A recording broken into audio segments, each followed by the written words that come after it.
Hello everyone, welcome to Spark Up classes. This is Suman Yadav.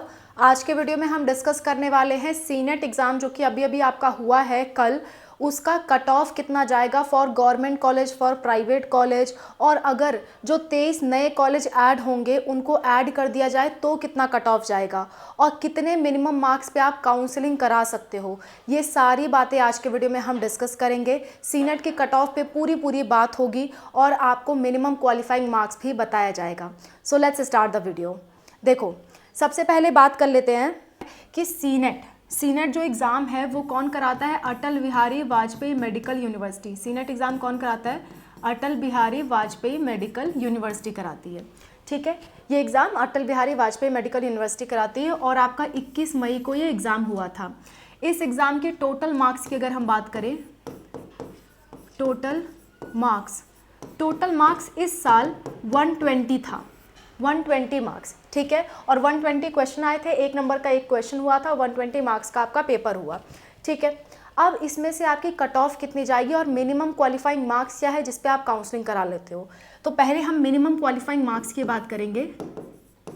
Minimum qualifying marks यानी कितने marks पे आप counselling करा पाओगे, कितने नंबर आपके आएंगे तो आप काउंसलिंग में पार्टिसिपेट कर सकते हो। ऐसा नहीं है कि आप 1-2 नंबर ले आओ और काउंसलिंग में पार्टिसिपेट कर पाओ, ऐसा नहीं हो सकता। ठीक है, तो कितने नंबर पे काउंसलिंग पे आपको पार्टिसिपेट करने दिया जाएगा, तो वो आप मान कर चल सकते हो 35 प्लस मार्क्स के पे आपको क्या करने दिया जाएगा? काउंसलिंग पे पार्टिसिपेट करने दिया जाएगा। एग्जैक्ट तो मार्क्स तभी पता चलेगा जब आपका काउंसलिंग स्टार्ट होगी। तो अभी के लिए आप मान के चलो कि 35 प्लस आपके नंबर, यानी 35 नंबर से ज़्यादा अगर आपके नंबर आ रहे हैं तो आप काउंसलिंग में पार्टिसिपेट कर पाओगे। ठीक है, अच्छा, अब देखिए, जो सीनेट एग्ज़ाम है, सीनेट का जो एग्ज़ाम है उसके अंतर्गत बहुत से कॉलेजेस आते हैं। इसके अंदर आपके गवर्नमेंट कॉलेज भी आते हैं, गवर्नमेंट, ठीक है, और आपके क्या आते हैं? प्राइवेट कॉलेज भी आते हैं। इसलिए आपको काउंसलिंग ध्यान से करानी होती है। अगर आपको नहीं मालूम है काउंसलिंग कैसे होता है, पूरी प्रोसेस आप जानना चाहते हो तो आप कमेंट कर देना काउंसलिंग प्रोसेस। मैं A to Z आपको पूरी प्रोसेस बता दूंगी काउंसलिंग की फॉर सीनेट एग्जाम। ठीक है, आपको पूरी प्रोसेस मालूम चल जाएगी, तो पहले से मालूम रहेगा तो अच्छा रहेगा, और कौन कौन से डॉक्यूमेंट्स इसके लिए लगते हैं वो भी मैं आपको बता दूंगी। क्लियर? तो फिलहाल बात कर रहे हैं हम कि गवर्नमेंट कॉलेज कितने हैं। तो अगर प्रेजेंट टाइम में बात करें तो 23 गवर्नमेंट कॉलेज हैं, 23 गवर्नमेंट कॉलेज हैं अभी भी। लेकिन गवर्नमेंट ने दावा किया था कि 23 और गवर्नमेंट कॉलेज ऐड किए जाएंगे, 23 और गवर्नमेंट कॉलेज जो है वो ऐड किए जाएंगे। लेकिन अभी ये कंफर्म नहीं है कि ये जो 23 कॉलेज नए वाले ऐड किए जाएंगे वो इसी साल से ऐड होंगे या अगले साल से ऐड होंगे, इसकी कोई नोटिफिकेशन नहीं आ रही। तो ये चीज़ अभी डाउट में है, ये चीज़ क्या है? अभी डाउट में है। सो अगर ये कॉलेज ऐड हो जाएंगे तब तो कट ऑफ कम जाएगी, लेकिन अगर ऐड नहीं होंगे तब कट ऑफ आपकी ज़्यादा रहेगी।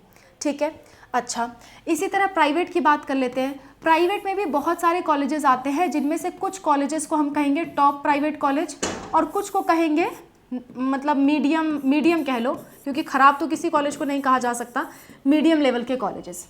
देखो, अगर आप बीएससी नर्सिंग में पार्टिसिपेट कर रहे हो तो आपका मकसद होगा कि आगे चल के आपकी कोई अच्छी नौकरी लगे। बीएससी नर्सिंग ही तो मकसद नहीं है ना। बीएससी नर्सिंग करने के बाद एज अ नर्स आप कहीं अच्छी जगह काम कर पाओ, ऐसा भी आपका ख्वाहिश रहता है। तो उस केस में आपको एक बात जानना होगा कि आप किसी भी कॉलेज में अगर एडमिशन ले रहे हो तो आपको पता करना होगा कि क्या वो कॉलेज INC अप्रूव्ड है, INC अप्रूव्ड है।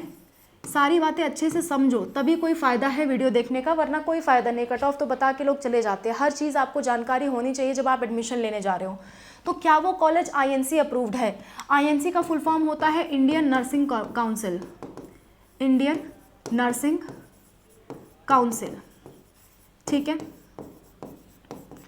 तो जिस भी कॉलेज में आप एडमिशन ले रहे हो आपको पता करना होगा कि क्या वो INC अप्रूव्ड है। अगर INC द्वारा मान्यता प्राप्त वो कॉलेज नहीं है तो उसमें एडमिशन लेने के बाद आपको कई जगह प्रॉब्लम का सामना करना पड़ेगा। जैसे एम्स अपनी नर्सिंग की जब भर्ती निकालता है, नॉर्सेट का एग्ज़ाम कराता है, नॉर्सेट की भर्ती निकालता है, तो उसमें सिर्फ वही बच्चे जा सकते हैं जो INC अप्रूव्ड कॉलेज से पढ़े हों, चाहे गवर्नमेंट हो या प्राइवेट, लेकिन कॉलेज आपका INC अप्रूव्ड होना चाहिए, तभी आप एम्स में जा करके नर्स का काम कर सकते हो। तो इस केस में जो भी आप कॉलेज में पार्टिसिपेट कर रहे हो, जो भी आप कॉलेज में एडमिशन ले रहे हो, तो आपको कोशिश करना चाहिए कि आप INC अप्रूव्ड कॉलेज में लो। गवर्नमेंट कॉलेज तो मैक्सिमम आईएनसी अप्रूव्ड होते ही हैं, लेकिन प्राइवेट कॉलेज में कुछ होते हैं कुछ नहीं होते। तो वही चीज़ मैं आपको यहाँ बता रही थी कि प्राइवेट में टॉप जो होते हैं, टॉप प्राइवेट कॉलेज होते हैं वो आईएनसी अप्रूव्ड होते हैं, लेकिन जो मीडियम लेवल के होते हैं वो आईएनसी अप्रूव्ड नहीं होते हैं। ऐसा नहीं है कि इससे आपको कहीं भी जॉब नहीं मिलेगी, मिलेगी, लेकिन क्या है ना कि मतलब एम्स वगैरह में नहीं मिलेगी। ठीक है, अगर मीडियम लेवल के कॉलेज से, बिना आईएनसी अप्रूव्ड कॉलेज से आप करते हो तो आपको एम्स में जॉब नहीं मिलेगी। ठीक, अच्छा, तो टॉप आईएनसी अप्रूव्ड कॉलेज कितने हैं? 20 कॉलेजेस हैं, और बाकी के कॉलेजेस क्या हैं आपके मतलब मीडियम लेवल के हैं, यानी कि वो आईएनसी अप्रूव्ड नहीं है। अगर आपको लिस्ट चाहिए होगा कि आईएनसी अप्रूव्ड कॉलेज की मैम लिस्ट बता दो, तो वो भी मैं बता दूंगी, थोड़ा सा वेट कर लेना। तो अब इनकी कट ऑफ की हम बात करते हैं कि गवर्नमेंट कॉलेज की कट ऑफ कितनी रहेगी, और अगर ये 23 कॉलेज ऐड हो गए तो कट ऑफ कितनी रहेगी। इसी तरह से प्राइवेट कॉलेज की कट ऑफ कितनी रहेगी टॉप वालों की, और जो मीडियम लेवल की है उनकी कट ऑफ कितनी रहेगी। और अगर ये गवर्नमेंट कॉलेज आ जाते हैं तब इनकी कट ऑफ में भी बदलाव आएगा। वो बदलाव क्या होगा वो सब हम डिस्कस करेंगे। अब आपको चीज़ें अच्छे से समझ आएंगी। देखो बात करते हैं गवर्नमेंट कॉलेज के कट ऑफ की। गवर्नमेंट कॉलेज कट ऑफ, अगर अभी सिर्फ 23 कॉलेज हैं तो उस अनुसार कट ऑफ क्या जाएगी समझो पहले। ठीक है, अगर 23 कॉलेज हैं तो जनरल वालों की कट ऑफ क्या होगी? जनरल वालों की कट ऑफ होगी 90 आउट ऑफ 120, यानी 120 में से कम आपको 90 नंबर लाने होंगे। 1-2 मार्क्स इधर उधर हो सकते हैं, मैं अंदाज ही बता सकती हूँ, एग्जैक्ट तो कोई नहीं बता सकता, है ना। चलो नेक्स्ट, ईडब्ल्यूएस और ओबीसी की कट ऑफ की अगर हम बात करें तो इनकी कट ऑफ लगभग सेम जाती है, तो आप मान के चल सकते हो 80 कट ऑफ रहेगी, 80 out of 120 for EWS and OBC. और अगर मैं बात करूं एससी की, तो एससी वालों की कट ऑफ रहेगी 67 आउट ऑफ 120, ये अप्रॉक्स है, 1-2 नंबर इधर उधर हो सकता है। एसटी कैटेगरी की बात करें तो 63 मार्क्स आएंगे आउट ऑफ 120, 120 में से 63 मार्क्स आएंगे। अगर कोई आपको 63 मार्क्स आ रहे हैं तो आपका गवर्नमेंट कॉलेज में, अच्छे गवर्नमेंट कॉलेज में होने का पूरा चांस है। अगर कोई आपको कह रहा है इतना नहीं, एग्जैक्ट 83 या 84 कट ऑफ जाएगा, तो गलत कह रहा है dear students. Exact cut off present time में कोई नहीं बता सकता, जब तक आपकी काउंसलिंग खत्म ना हो जाए, जब तक कॉलेज मिल ना जाए सबको, तब तक कोई भी एग्जैक्ट कट ऑफ नहीं बता सकता, बस अंदाज ही बताया जा सकता है। तो मैं भी अंदाज ही बता रही हूँ, ठीक है। लेकिन अगर 23 और कॉलेज ऐड होते हैं, 23 नए कॉलेज, न्यू कॉलेज ऐड होते हैं, तो उस केस में आपकी कट ऑफ जो है वो कम जाएगी, उस केस में कट ऑफ गिरेगी। उस केस में जनरल की कट ऑफ होगी आपकी, जनरल की कट ऑफ होगी 80 आउट ऑफ 120, 80 तक आपकी कट ऑफ जा सकती है, हो सकता है 75 तक भी चली जाए, डिपेंड करेगा कितनी सीट्स वो लोग निकालते हैं। इसके बाद अगर हम ओबीसी, ईडब्ल्यूएस और ओबीसी की बात करें तो इनकी जो कट ऑफ है वो आपकी 70 के लगभग चली जाएगी आउट ऑफ 120, ठीक है। एससी के कट ऑफ की बात करें तो एससी के कट ऑफ गिर करके आपकी 57 तक आ सकती है, ठीक है। और एसटी के कट ऑफ की बात करें तो ये और ज़्यादा गिर जाएगी, ये गिर करके आपकी 50 के अप्रॉक्स आ सकती है, ठीक है। इतनी आपकी कट ऑफ जाएगी। और उस केस में जो आपका काउंसलिंग में पार्टिसिपेट करने का मिनिमम क्वालिफाइंग मार्क्स है ना, वो भी डिस्टर्ब हो सकता है। अब बात कर लेते हैं प्राइवेट कॉलेज की। प्राइवेट कॉलेज, प्राइवेट, और प्राइवेट में भी आईएनसी वाले प्राइवेट कॉलेज की पहले बात करते हैं, ठीक है। आईएनसी वाले प्राइवेट कॉलेज में अगर आप जनरल स्टूडेंट हो तो आपके लिए कट ऑफ लगभग 75 प्लस जाएगी आउट ऑफ 120, ठीक है। अगर आप ओबीसी या ईडब्ल्यूएस हो तो उस केस में आपकी जो कट ऑफ जाएगी वो 65 प्लस जाएगी आउट ऑफ 120। इसके बाद अगर आप एससी स्टूडेंट हो 55 प्लस जाएगी आउट ऑफ 120, ठीक है। और अगर आप एसटी कैंडिडेट हो तो उस केस में आपकी 48 प्लस जाएगी आउट ऑफ 120। इतना आपके मार्क्स जा सकते हैं प्राइवेट कॉलेज के जो कि आईएनसी अप्रूव्ड हो।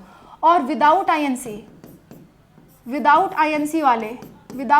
अप्रूव्ड वालों की कितनी कट ऑफ जाएगी, तो उस केस में अगर आप क्वालिफाई भी हो ना तो भी आपको कॉलेज मिलने के चांस होते हैं। जैसे अगर मैंने कह दिया क्वालिफाइंग मार्क्स जो है,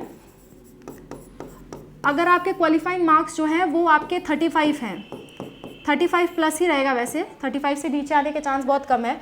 तो उस केस में अगर आपका 40 नंबर तक है तो भी आपको प्राइवेट कॉलेज जो है वो मिल जाएगा। 40 नंबर तक है, अगर आप जनरल हो, एससी हो, एसटी, ओबीसी हो तो 40 नंबर तक आपको मिल जाएगा। जनरल वालों का मान लो 45 तक मिल जाएगा, 45 प्लस तक जनरल वालों को मिल जाएगा।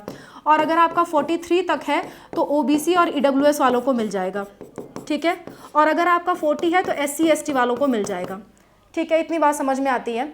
हाँ, लेकिन अगर आपके जो नए गवर्नमेंट कॉलेजेस हैं वो ऐड होते हैं तो उस केस में इन मार्क्स में और गिरावट आपको देखने को मिलेगी।